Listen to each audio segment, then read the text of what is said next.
મોઢવાડિયાએ પાક નુકસાનની સમીક્ષા કરી છે।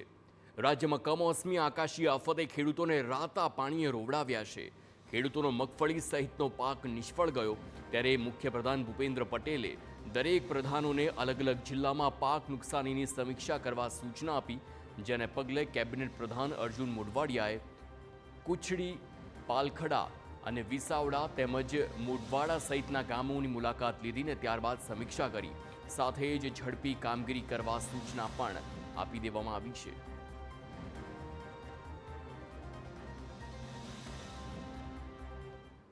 ખેડૂતોની જે મગફળી છે એ મગફળી ક્યાં તો ખેતરમાં છે અથવા ખેતરમાં ઢગલા કરેલા, પાથરા કરેલા છે, એમાં ભારે નુકસાન થયું છે અને જે મગફળી બચી છે એમાં પણ ફૂગ આવી ગઈ છે।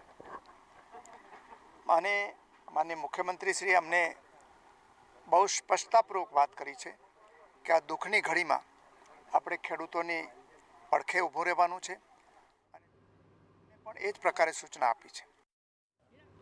તો બીજી તરફ ખેડૂતો માંગ કરી રહ્યા છે કે સરકાર ઝડપી સર્વે કરી ખેડૂતોને સહાય આપે, કારણ કે પાક સંપૂર્ણ નિષ્ફળ જતા ખેડૂતોને અવારનવાર આ જ પ્રકારે આવનારી સિઝનનો ખર્ચ નીકળશે તેવી પણ શક્યતા નથી।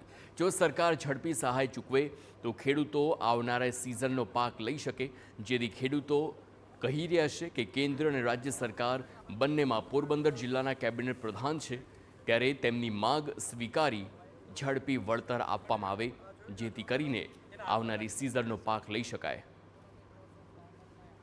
વળતર આપે અને ખેડૂતોને મદદ કરે। બાકી ખેડૂતો પાસે ઘાસચારા માટે કંઈ બેસ્યું નથી, પોતાને જીવન જીવવા માટે જે આજીવિકા હતી એના માટે કંઈ બેસ્યું નથી।